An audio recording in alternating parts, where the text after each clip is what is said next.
part of a Depression-era campaign to stop soil erosion, millions of acres were planted in the south and west of the United States, with a hardy Japanese vine called kudzu.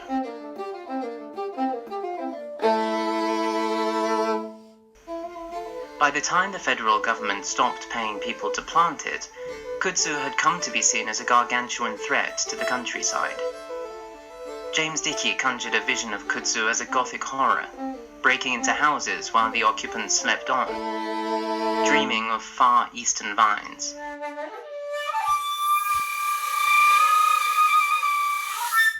Alice Walker, author of The Color Purple, wrote that racism was like the kudzu vine. It grows back as fast as you pull it out of the ground.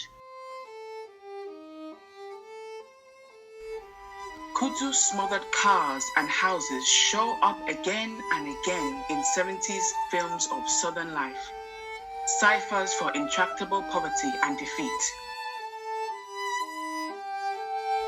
It is as if plants take on the shade of our worry with the water they drink, their leaves turning the color of our doubts and fears.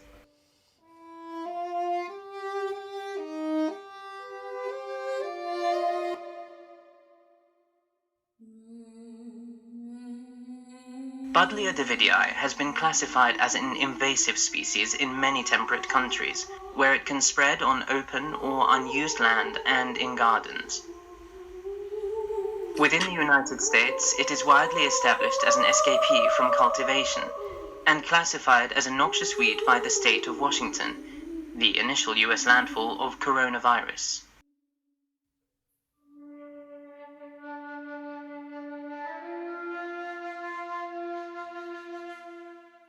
Kew Gardens' valuable collection of Chinese plants date from the end of the First Opium War,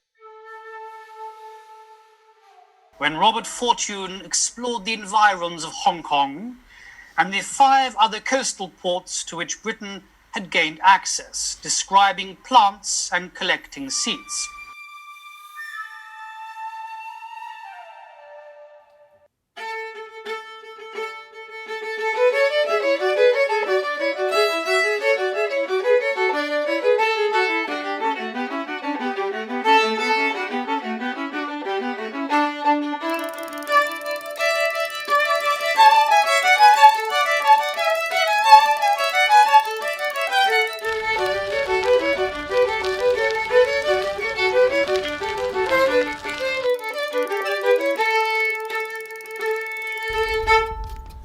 About 20 years after the Second Opium War, the young Augustine Henry was encouraged to leave Britain by Sir Robert Hart and join the China Customs Service run by Britain.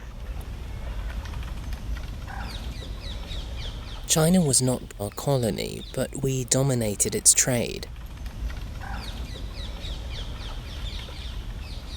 Henry was posted to the province of Hubei, about 200 kilometers upriver from Wuhan, where he collected plants intended for medical use.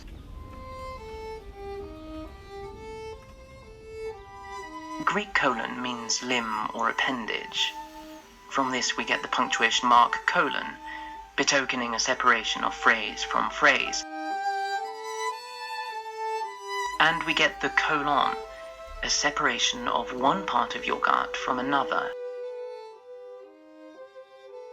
Perhaps also colony, betokening a separation from the mother country, a lesser appendage, out on a limb. Henry is best known for sending over 15,000 dry specimens, seeds and plants to Kew Gardens. One Chinese specimen, Buddleja Davidii, took its genus name from Adam Buddle, a 17th century compiler of British flora, with no connection to the plant or to China. But the name Davidii came from the French Jesuit missionary Armand David, who first sent the plant to Europe, and also introduced us to China's giant panda, the opposite of an invasive species.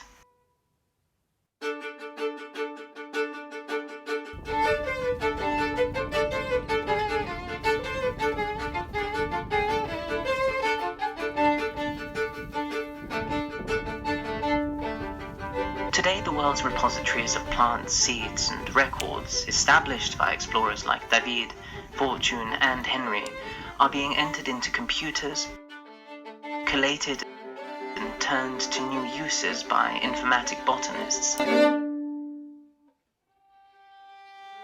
It is part of the accelerating search to harness the medical properties of plants.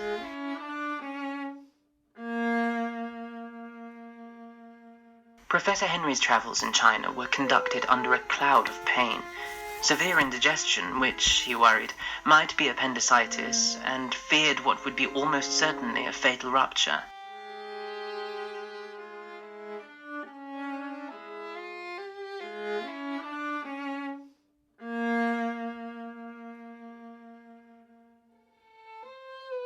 He returned to Britain with the seeds of still more Davidii, which he presented with many other species to Kew, publishing a list of Chinese plants for the Royal Asiatic Society.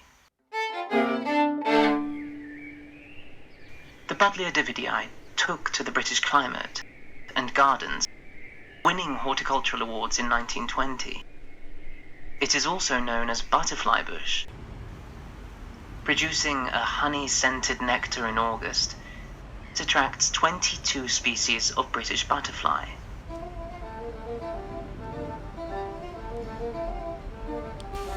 But Buddleja Davidii was increasingly considered a threat to native flora. Every spring, the blooms attempted their own migration. Trillions of seeds launch into the air, carried on spring breezes.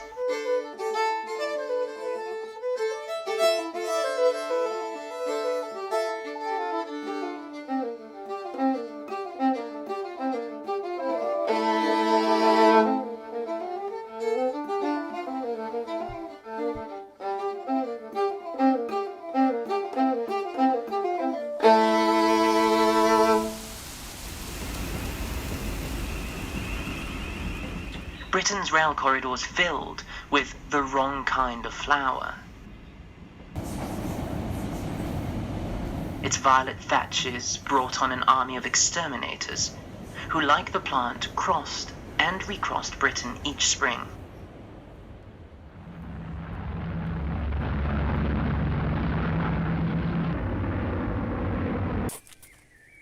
But to the public, World War II proved something of a turning point for Buddleja Davidii. In 1945, English naturalist Richard Fitter found among London's vast post-Blitz landscape a flora that had adapted to conditions unlike anything found in nature. Among the reeds and wildflowers was just one garden plant, Buddleja Davidii.